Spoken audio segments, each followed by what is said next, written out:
नमस्कार। मैं doctor V के बहुगुणा, उत्तराखंड रक्षा मोर्चा का अध्यक्ष, आज आपसे ऋषिकेश में जो अखिल भारतीय आयुर्विज्ञान संस्थान है, all India institute of medical sciences हैं, इसके विषय में कुछ दिनों पहले जो पत्रिकाओं में आया है कि यहाँ 600 जो ग्रुप सी के जो कर्मचारी हैं उनको एक ही स्टेट से लगा दिया गया है। इस विषय में बहुत सारी भ्रांतियाँ हुई हैं। मैं ऋषिकेश में जब अपने कैंडिडेट के लिए प्रचार में जब हम कहते तब हम कुछ लोगों से मिले और उन्होंने हमसे कहा कि इसमें एक आंदोलन को शुरू करने की ज़रूरत है। तो मैंने इसमें पूरा विस्तृत जानकारी हासिल की है और उसमें मेरा ये कहना है कि जो ऋषिकेश का जो all India institute of medical sciences है, एक अच्छे डायरेक्टर के नियुक्त होने के बाद वहाँ पे बहुत अच्छा उन्होंने कार्य किया है और एक इंस्टीट्यूट को बनाने में, एक मेडिकल इंस्टीट्यूट को बनाने में जो फैकल्टी की ज़रूरत होती है, जितने काबिल डॉक्टरों की ज़रूरत होती है, वो डॉक्टर वहाँ पे अभी अपॉइंट हो गए हैं। और जो all India institute of medical science से 6 जो पहले की बीजेपी गवर्नमेंट में अटल बिहारी वाजपेयी जी के शासन के दौरान जो स्वीकृत हुए थे, उनमें से सबसे उत्कृष्ट रूप में जो उभरा है वो है all India institute of medical sciences Rishikesh.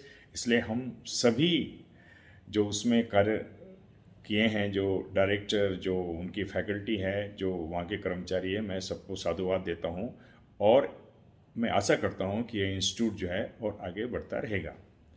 किसी भी इंस्टीट्यूट को, जो भारत सरकार के जो इंस्टीट्यूट होते हैं इस प्रकार के मेडिकल के, उनको सुचारू रूप से चलाने के लिए उनको राजनीति से दूर रखना होता है।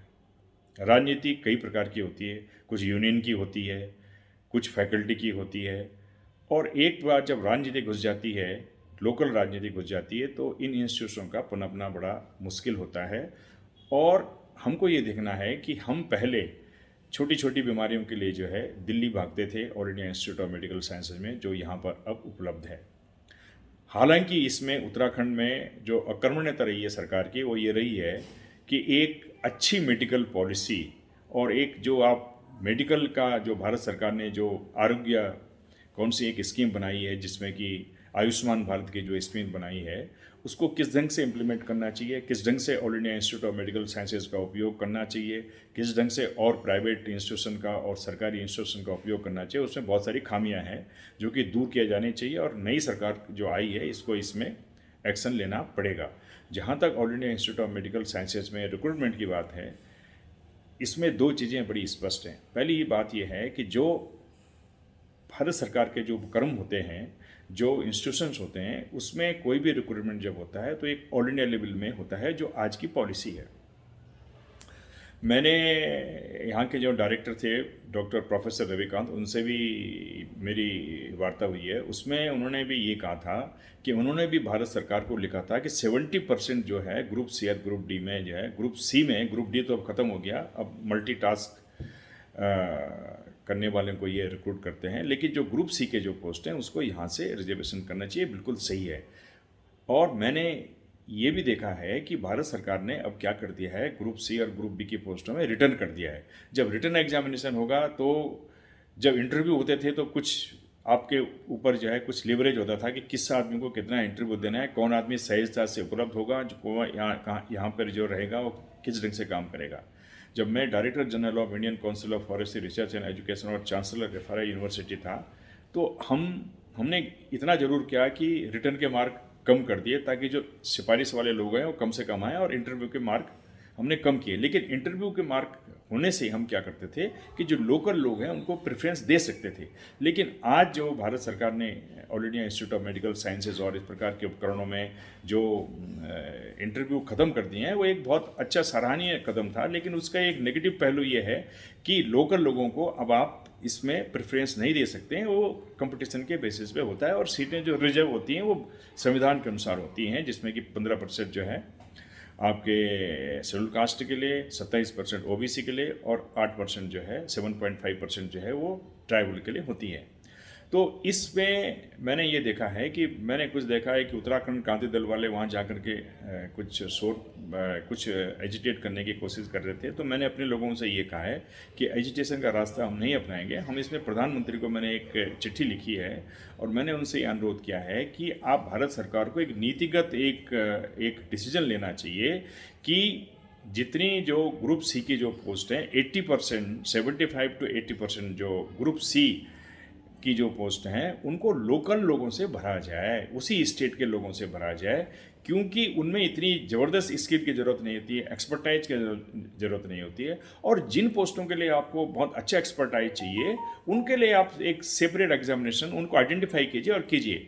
क्योंकि हमने ये देखा है कि जिन लोगों ने एम्स ऋषिकेश में अपनी खून दे करके बेचारे बाहर से छोड़ करके ग्रुप सी की पोस्टों में लगे हैं, उनको तो पहले भारत सरकार ने कहा भाई आ जाओ 1 साल के लिए काम करो, फिर उनको 2 साल भी काम कराया, फिर 3 साल भी काम कराया, 4 साल भी काम कराया, फिर वो मिनिस्ट्री वालों ने बोल दिया नहीं आप इसको रूल करो, इसको जो है रिक्रूटमेंट करो। उन्होंने भी जो रूल है उसके मुताबिक सही कहा कि आप करो। और जब कंपटीशन होता है तो कई लोग नहीं निकल पाते हैं। कंपटीशन का पास करना और एक काम करना दूसरी बात है। तो जिन लोगों ने यहाँ पे ट्रेनिंग करके एक्सपर्टाइज ले लिया है वो अब जॉब में बाहर हो गए हैं और उनकी एज भी ओवर एज हो गई है। तो इसमें भारत सरकार को इसमें संज्ञान लेना होगा कि इन इंस्टीट्यूशनों में जिन बच्चों ने यहाँ पे अपना खून पसीना लगा करके इनको स्थापित करने में मदद की है, एम्स ऋषिकेश को या अन्य जगह भी जो भी एम्स हुए हैं, उनको आप रेगुलराइज कीजिए। उसके लिए कुछ करने की ज़रूरत नहीं है। भारत सरकार में एक प्रपोजल हेल्थ मिनिस्ट्री से जाना चाहिए कैबिनेट सेक्रेटरी को, और ये कैबिनेट में ये हो सकता है कि लोकल लोगों को 80% जॉब जो है ग्रुप सी के और मल्टीटास्क वाले जो प्यून हैं, ड्राइवर हैं, उनको भी जो है आप लोकल से भरें।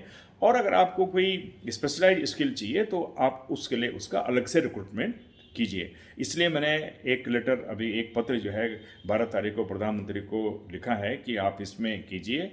और ये एक इनोवेटिव होगा। जब आपने एक इनोवेशन किया है कि आपने इंटरव्यू ख़त्म किए हैं तो लोकल लोगों के लिए आप जो है अगर आप रिजर्वेशन करते हैं तो उसी रिटर्न में वो लोग आएंगे। पर मेरा एक कहना ये भी है कि जिन लोगों को आपने 2 या 3, 4 साल तक जो है कॉन्ट्रैक्ट जॉब में रखा है उनके लिए एक स्पेशल जो है उनको रिक्रूटमेंट करके उनको स्थायी किया जाए।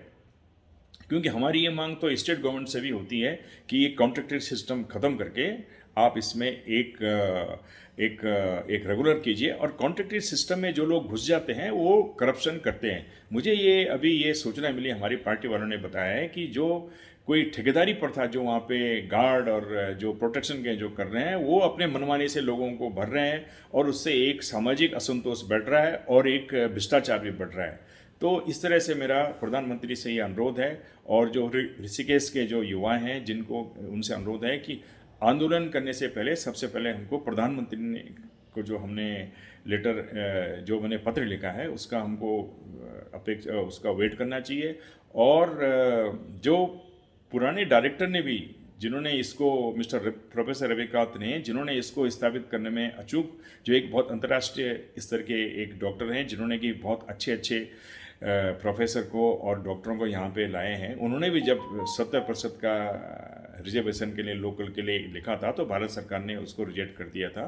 तो इस तरह के जो इशू हैं ये राज्य सरकार को भी उठाने चाहिए थे। और मैं तो आने वाले मुख्यमंत्री से अनुरोध करूँगा कि आप इस चीज़ को उठाइए, जो भारत सरकार के जो स्वास्थ्य मंत्री से उठाइए, प्रधानमंत्री से उठाइए। यही तो आप लोगों को ऐसे काम करने चाहिए और कि ताकि जनता को राहत मिले।